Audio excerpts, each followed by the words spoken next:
अयोध्या में पिछले वर्ष की तरह इस बार भी दुर्गा पूजा महोत्सव मनाया जाएगा। वहीं साथ ही कम से कम भीड़ में दुर्गा प्रतिमाओं का विसर्जन होगा, जिसको लेकर आज दुर्गा पूजा समिति की जिला प्रशासन के साथ कलेक्ट्रेट सभागार में बैठक संपन्न हुई। इस बैठक में शारदीय नवरात्र व दुर्गा पूजा को लेकर मंथन किया गया।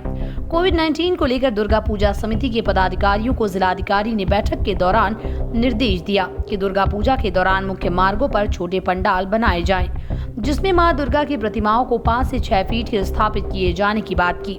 डीएम अनुज कुमार झा ने कहा कि दुर्गा पूजा कोविड प्रोटोकॉल के तहत मनाया जाएगा, जिसमें सभी भक्तों व पंडाल पर मौजूद लोगों को मास्क लगाना होगा। इस बैठक में नगर विधायक वेद प्रकाश गुप्ता भी मौजूद थे।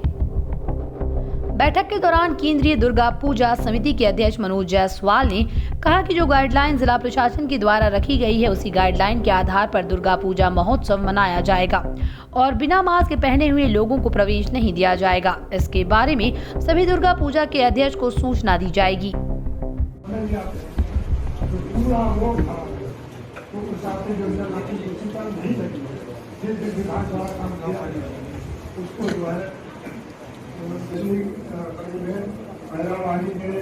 और हमारे सांसद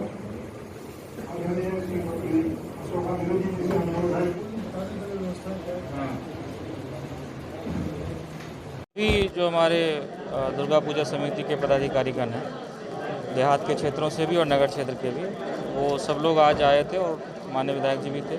सभी अधिकारियों के साथ बैठ करके जो हमारा शासन का जो गाइडलाइन है दुर्गा पूजा के बारे में, उसको डिस्कस किया गया और उसमें किस तरीके से त्यौहार मनाए जाएं कि गाइडलाइन का पूरा पालन हो और साथ ही कोविड-19 से संक्रमण का कोई खतरा किसी भी श्रद्धालु के लिए, किसी भी दर्शक के लिए ना रहे, इस बात पर पूरा विचार विमर्श किया गया और सभी लोगों ने इससे सहमति जताई कि हम लोग बहुत ही उसको तरीके से, जैसे पिछली बार ऑर्गेनाइज़ किया था, जैसे कि कोविड गाइडलाइन का भी पालन हुआ था और उसके साथ साथ त्यौहार भी मना था, तो उसी तरीके से इस बार भी पूरा आयोजन संपन्न करेंगे। पूजा में सर बाहर से लोग आते हैं, भीड़ ज़्यादा बढ़ती है, उसको देखते हुए क्या डिसीजन लिया जाएगा?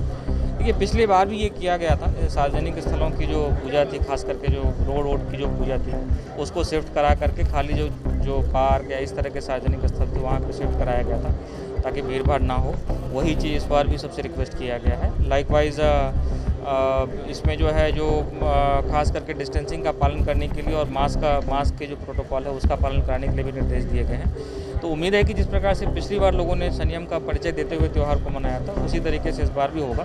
जो हमारी विसर्जन पहले एक जाई होती थी पूरे ज़िले की, तो उसमें बहुत बड़ी संख्या इकट्ठा हो जाती थी, तो वो पिछली बार ही ये कर लिया गया था कि समिति वार विसर्जन किया गया था, सीमित संख्या में लोग गए थे। उसी तरीके से इस बार भी कराया जाएगा ताकि जो है इसमें कोई ज़्यादा बड़ी भीड़ भाड़ इकट्ठा ना हो। रामलीला होगी, लेकिन रामलीला के लिए भी वही होगा कि उसका स्थान नियत करके और उसमें जो आने वाले लोग हैं उनके बैठने की सीमित संख्या में व्यवस्था करके और वहाँ भी लोगों ने अपनी मांगों को रखा। जो शासन की गाइडलाइन है, शासन की गाइडलाइन का अनुपालन करते हुए हम लोगों ने मांग की कि जो मुख्य मार्ग हैं उनमें आवागमन बाधित ना हो। किनारे पर हम लोगों को पहले 100 फीट के पंडाल बनते थे। कोरोना की गाइडलाइन को देखते हुए हम लोग 15 से 20 फीट का पंडाल मेन रोड पे बनाने के लिए हम लोगों ने अपनी मांगों को रखा। उसके साथ साथ प्रतिमाएं हमारी 5 से 6 फीट की रहेंगी। जो प्रतिमाएं बन गई हैं वो प्रतिमाएं रहेंगी, छोटा पंडाल रहेगा और छोटी वाहन पे हम लोग लेके जाएंगे। लेकिन माँ दुर्गा के साथ 5 प्रतिमाएं होती हैं, इसलिए कम से कम उनको विसर्जन में 35 से 40 व्यक्तियों की ज़रूरत है।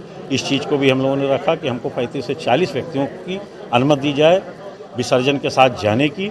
उसके साथ साथ कोरोना का गाइडलाइन है कि हम अपने पंडाल में और विसर्जन के समय जाते समय साउंड लगाकर और इस बात का प्रचार करते जाएं कि कोरोना के गाइड नियमों को हम लोग जनता को बताते जाएं और माँ का जयकारा लगाते हुए जाएं। इस चीज़ को भी हमने माननीय जिलाधिकारी महोदय के समक्ष रखा है।